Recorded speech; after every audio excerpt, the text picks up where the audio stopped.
네 번째 마지막 발표는 성균관대 한문학과 장유순 교수께서 은봉종가 소장 고문서의 구성과 가치, 관찰을 중심으로라는 주제로 발표를 해주시겠습니다. 큰 박수 부탁드립니다. 예, 안녕하십니까.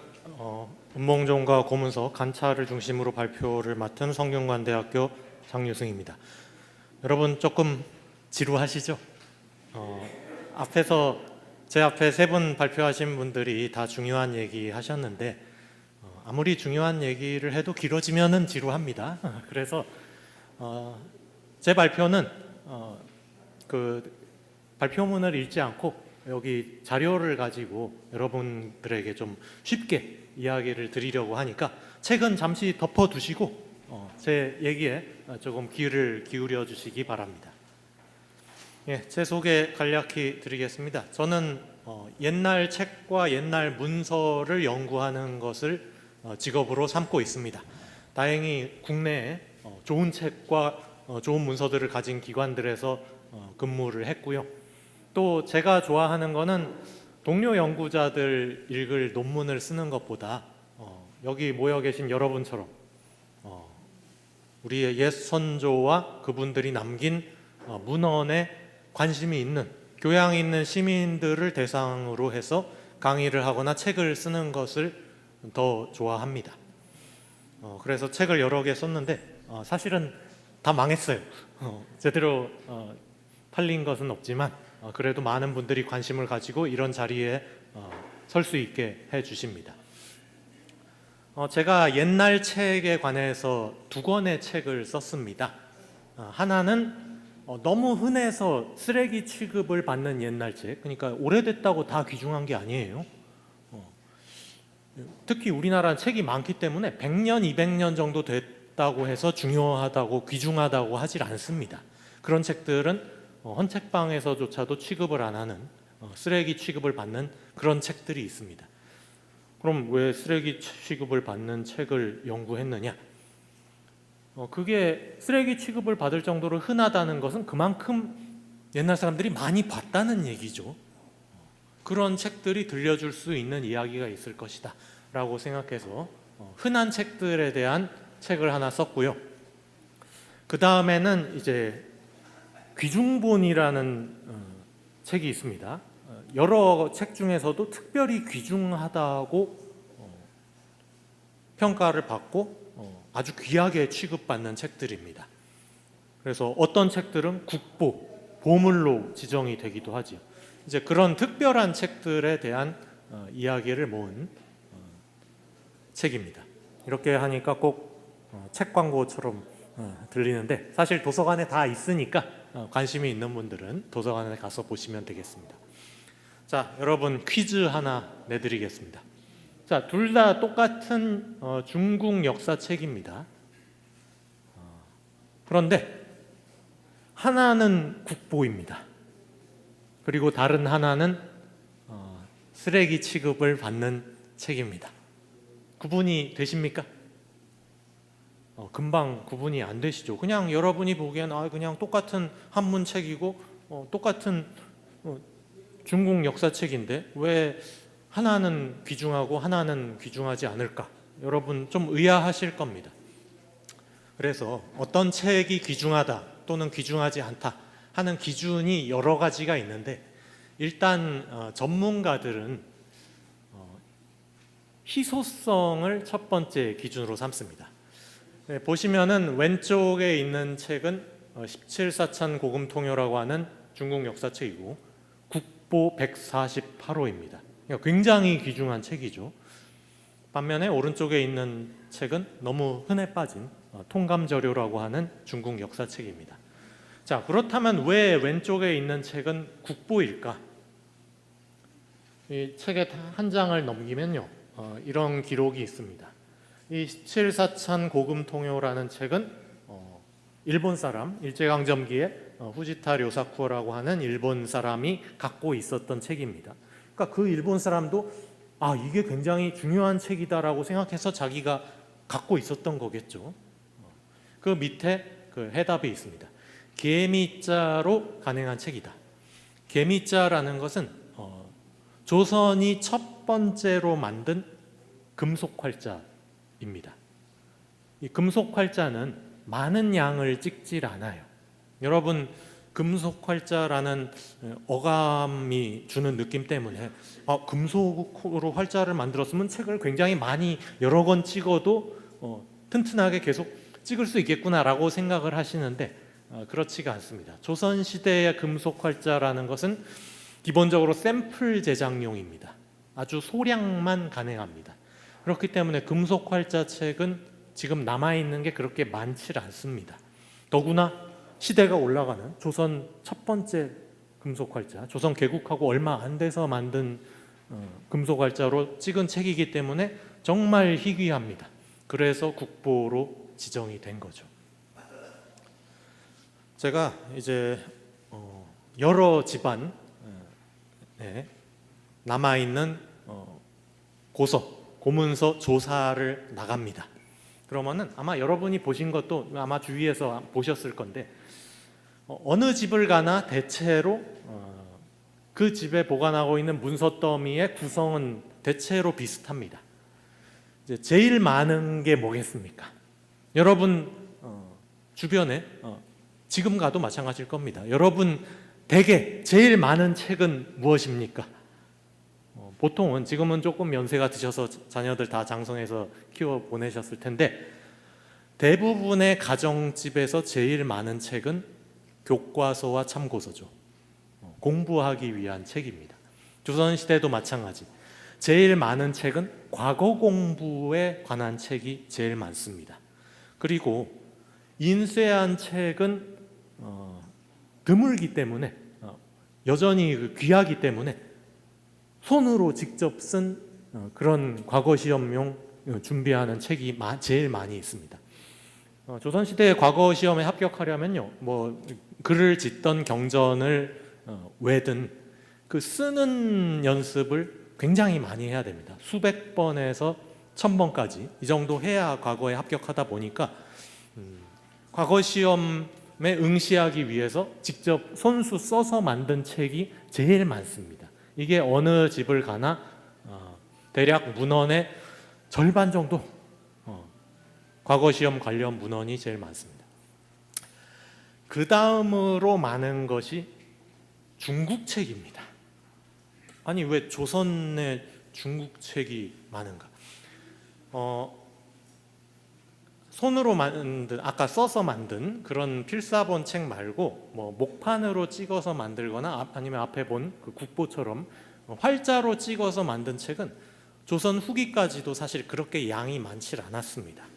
왜냐하면은 우리나라에서 조선 시대에 이제 책을 만든다는 것은 주체가 주로 중앙정부 또는 지방관청들입니다.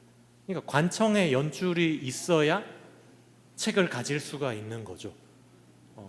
그리고 관청에서는 기본적으로 뭐 책을 파는 집단이 아니기 때문에 많은 양을 찍질 않습니다. 그러다 보니까 책을 보고 싶어하는 사람은 많은데 책이 부족하죠, 늘. 그럼 그걸 어떻게 해결하느냐? 수입해서 해결하는 겁니다. 과거 중국은 우리랑 상황이 달라서 상업 출판이 굉장히 발달을 했습니다. 돈만 주면은 뭐 얼마든지 책을 살 수가 있어요. 조선은 그게 안 됩니다. 조선 책은 돈이 있다고 살 수 있는 책이 아닙니다. 기본적으로 수량도 적고 또 이제 책을 관리하는 게 정부 또는 지방관청이기 때문에 그래서 이게 좀 우리가 부끄러운 일이긴 한데 지금도 어느 집안을 가나 고서 고문서 더미를 찾아보면은 조선 책보다 중국 책이 많습니다. 사실 뭐 싸고 괜찮은 물건이 있으면은 뭐 외국 거라도 상관하지 않고 사용하는 게 뭐 워낙 당연하죠. 여러분도 지금 댁에 가보면은 물건들이 중국제에 많이 있을 거 아닙니까? 그 효율적이면은 그렇게 사용할 수 있는 거죠. 이제 그 다음으로 많은 것이 근대, 그러니까 20세기 이후에 만들어진 책들이 많습니다. 그러니까 아까도 말씀드렸듯이 조선 시대에는 책을 많이 만들지 않았고 이게 우리나라 책이 갑자기 늘어나게 된 것은 20세기에 이제 서양 활자 기술이 들어오면서부터 그때부터 이제 우리 손으로 만든 우리 책이 굉장히 많아지는 거죠. 그래서 그 20세기 이후 불과 한 100년 사이에 만든 책이 그 이전 수백 년 동안 만든 책보다 훨씬 많이 남아 있는 겁니다. 그 다음에 많은 책은요 역시 조상에 관한 자기 조상에 관한 기록들이 많이 있죠. 사실 조선시대 사람들이 다른 사람들한테는 별로 그렇게 관심이 없었던 것 같아요. 근데 자기 조상, 자기 친척 관련된 문헌은 굉장히 소중하게 보관을 합니다. 그래서 이번에 은봉종과 소장 문서도 대부분 우리 집안 조상 또는 우리 집안 조상과 관련이 있는 분들의 문헌이죠. 그게 뭐 워낙에 당연합니다. 그렇기 때문에 이제 지금 연구기관들의 조사도 이제 집안 단위로 이루어질 수밖에 없는 그게 뭐 자연스러운 현상입니다. 이 책은 우산 안방준 선생의 문집 우산집입니다. 돌아가신 지 200년 정도 뒤에 간행이 됐는데요. 왜 이렇게 늦게 간행이 됐을까 싶지만 사실은 조선시대의 문집이라는 것은 돌아가시고 몇십 년 안에 간행되면 굉장히 빨리 간행이 된 겁니다. 제가 조사를 해보니까 전체의 한 50% 정도가 돌아가신 지 100년 안에 간행이 된 겁니다. 그러니까 이 정도면 굉장히 빠른 편입니다.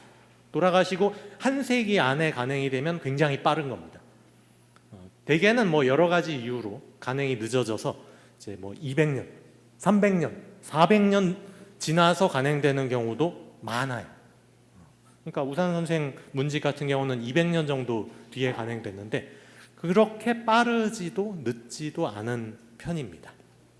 근데 대체로 조상의 문집을 만든다고 할 때는 저렇게 목판에 새겨서 간행하는 경우가 많습니다.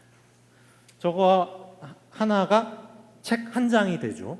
그렇기 때문에 문집 수백 장 되겠죠. 그거를 하려면은 저게 수백 장을 만들어야 됩니다. 그러니까 그거를 보관을 하는 집이 또 따로 필요합니다. 장판각이라고 합니다. 그러니까 영남 지역에 가면 저런 게 많아요. 자기 선조들 문집을 목판으로 만들고 여기서 만든 책도 갖고 있지만 저 목판도 버리면 안 되죠. 저것도 소중히 보관합니다. 그래서 저런 장판각을 만들어 놓고 그 책을 그 목판도 소중하게 보관합니다.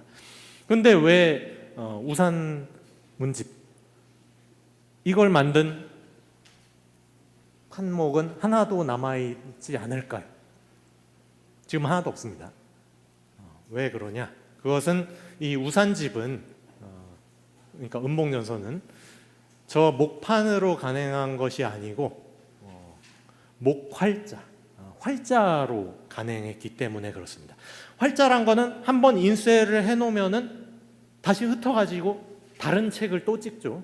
그리고 또 다른 책을 찍는데 얼마든지 활용할 수 있습니다. 반면에 목판이라는 건 어떻습니까? 한 책밖에 못 찍어요. 그거 새긴 거 그거밖에 계속 찍을 수밖에 없는 거예요.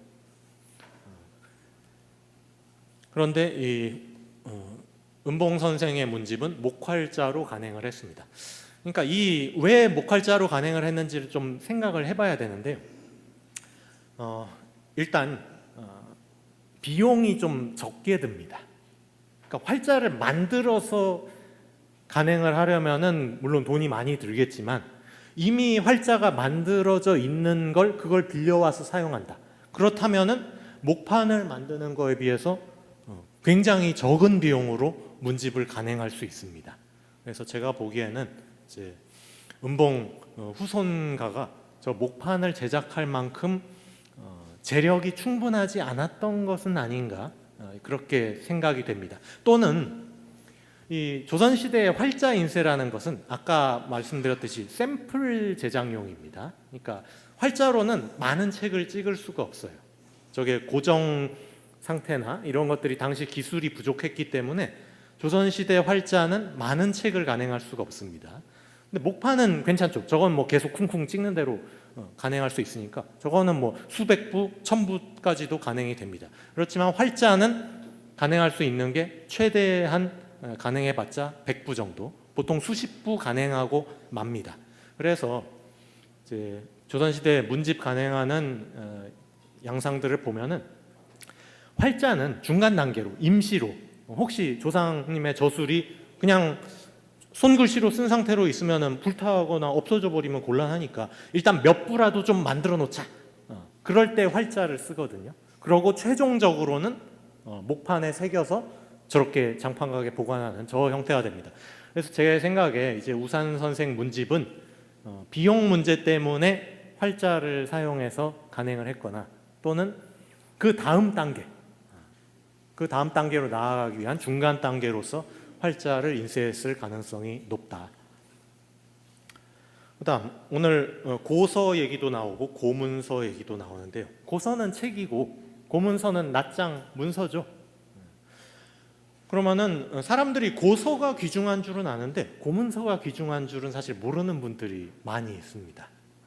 그렇지만 고문서도 얼마든지 가치가 중요한 것은 굉장히 귀한 대접을 받습니다. 지금 보시는 거는 호적인데요. 고려시대 호적입니다.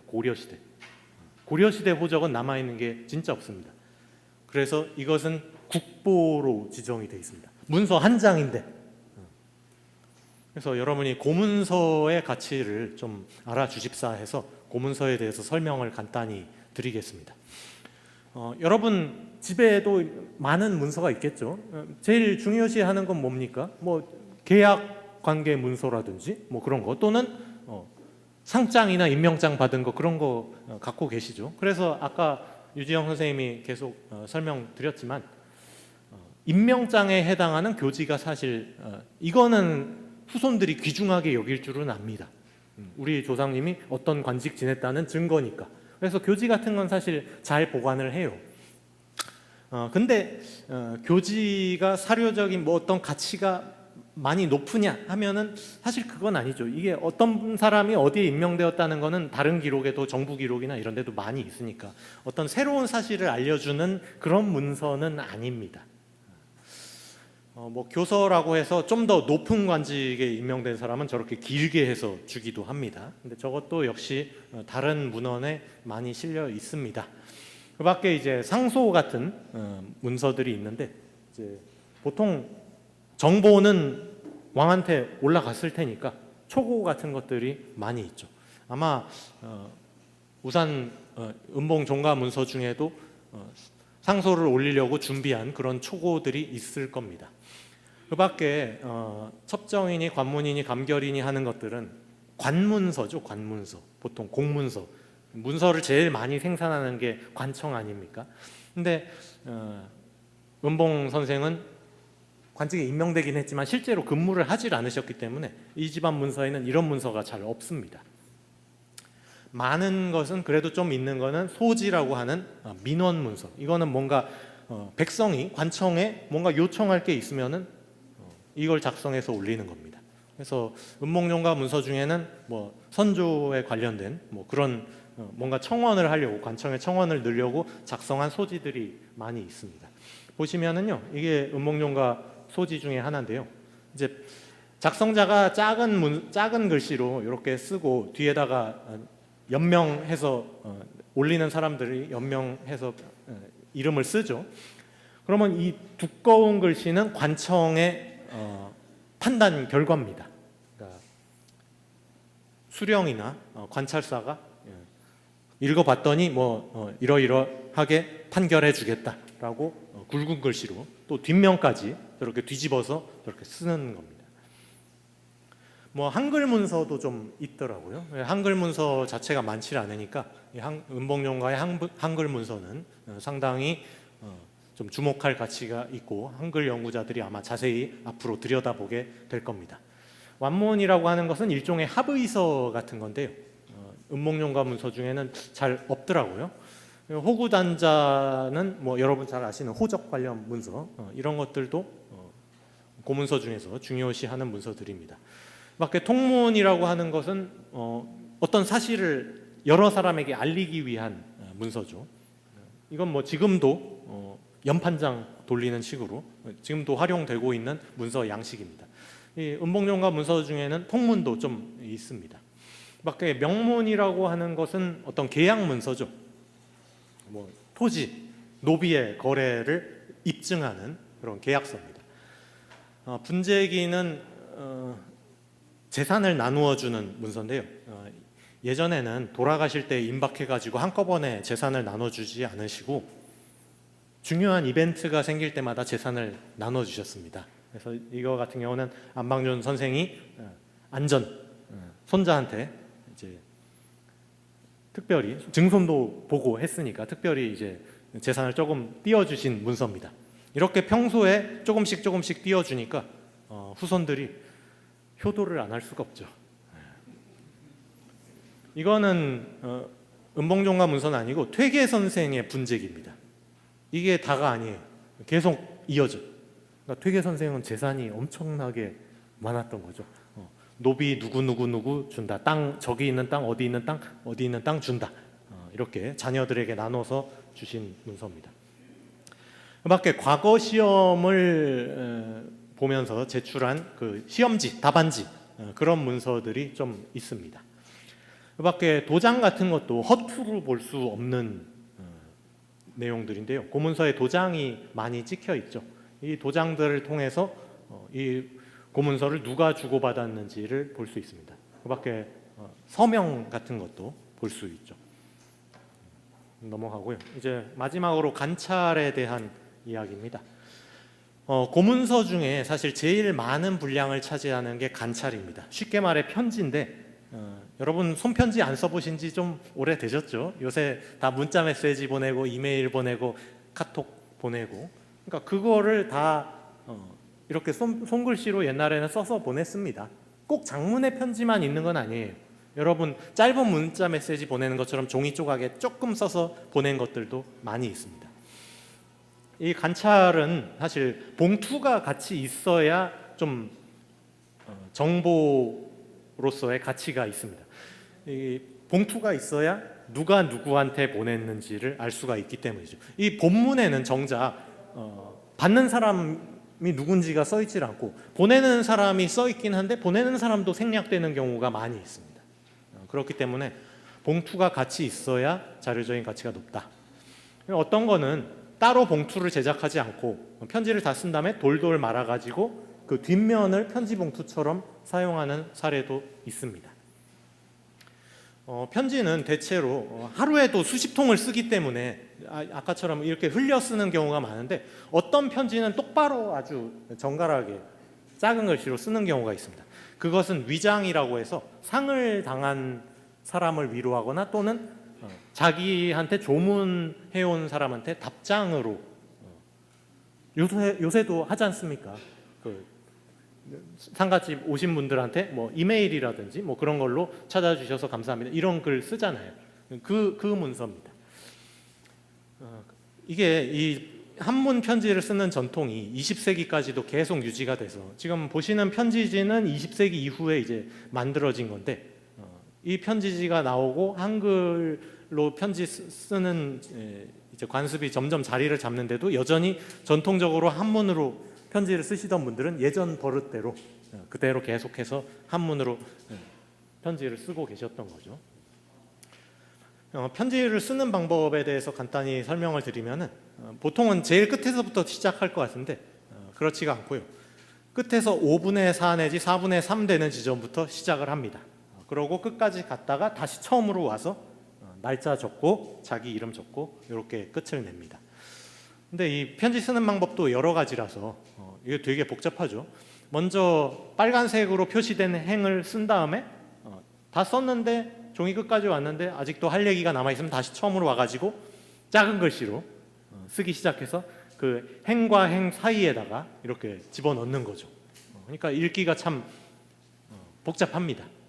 이 밖에 뭐 여러 가지 다른 방식으로 쓰는 게 먼저 빨간 테두리 안에 있는 내용을 쓰고 그 다음에는 시계 반대 방향으로 돌려서 파란색에 써진 부분을 쓰고 또 시계 반대 방향으로 돌려서 노란색에 있는 부분을 쓰고 또 돌려서 초록색에 있는 부분을 쓰고 이렇게 종이 한 장을 뱅글뱅글 돌려가면서 쓰기도 합니다. 뭐 한글로 쓰기도 하고요. 지금 보시는 관찰은 은봉종가 문서는 아니고요. 대신에 같은 호남 지역에 있는 나주 회진에 사는 나주임씨 집안에서 나온 관찰입니다. 지금 나주임씨 집안 고문서가 약 4천여 점이 돼서 굉장히 많은 분량인데 저희 성균관대학교에 지금 기탁이 된 상태라서 제가 조사를 좀 했는데 아니 멀쩡한 편지를 잘랐어요. 보시면은 잘라져 있죠. 이게 하나의 편지가 분명한데 편지지를 봐서는 근데 잘랐더라고요. 근데 반만 자른 게 아니라 이거는 다 하나의 편지인데 6조각을 냈어요. 혹시 이게 감추고 싶어서 파기한 게 아닌가 싶은데 자세히 보시면은 글자가 손상되지 않게 굉장히 정밀하게 잘랐습니다. 물론 위에 옆으로 쓴 거는 손상될 수밖에 없는데 앞에 것도 글자가 손상되지 않게 잘 잘랐어요. 그러니까 이건 어떤 목적을 가지고 잘랐다고 봐야 돼요. 버리려고 자른 게 아니고. 심지어 뚜껑도 편지 봉투도 글자가 써진 부분만 잘 오려내고 뒷면은 이면지로 쓰고. 왜 이런 짓을 했을까를 봤더니 이게 결국은 관찰첩을 만들기 위한 작업입니다.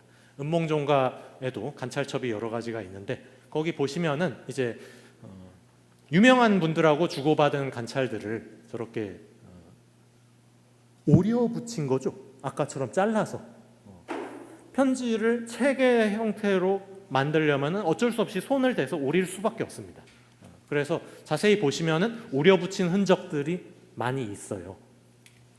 그래서 어떻게 보면은 이게 귀중한 편지를 손상하는 거 아닌가 싶은데 낱장으로 두면은 없어질 우려가 크기 때문에 저렇게 조금 원형을 손상하더라도 오려 붙여가지고 책의 형태로 만들어 넣습니다. 그렇기 때문에 이제 원래 관찰을 가위질을 해가지고 싹둑싹둑 잘라서 저렇게 만드는 거죠. 아까랑 비슷하게 잘렸죠. 이 관찰첩은 원래의 온전한 편지를 오려서 만든 거라는 점 이거 아시면 될 것 같고요. 자, 그러면은 왜 편지를 저렇게 귀중하게 보관할까? 사실 편지 내용은 보면은 별거 없습니다. 그냥 안부 편지고 일상적으로 주고받는 뭐 그런 편지예요. 근데 그 편지들을 잘 갖고 있다가 이제 나중에 활용을 합니다.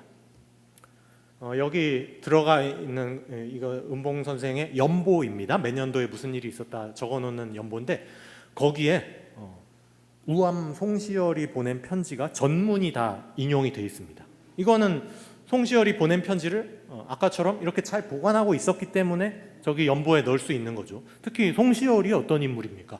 이 송시열 같은 대단한 사람이 우리 조상님 또는 우리 스승님한테 저렇게 평소 존경하고 있었는 말씀 많이 들었습니다. 이런 편지를 보냈다. 이렇게 강조하는 게 결국 자기 조상을 높일 수 있는 수단이 되기 때문에 저렇게 편지를 소중하게 보관해 두는 겁니다.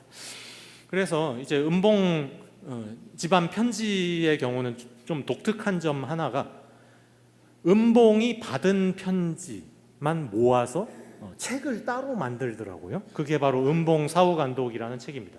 이제 은봉 선생이 주위에 유명한 사람들, 유명한 학자들하고 주고받은 편지를 저렇게 따로 재편집을 해가지고 만든 책입니다.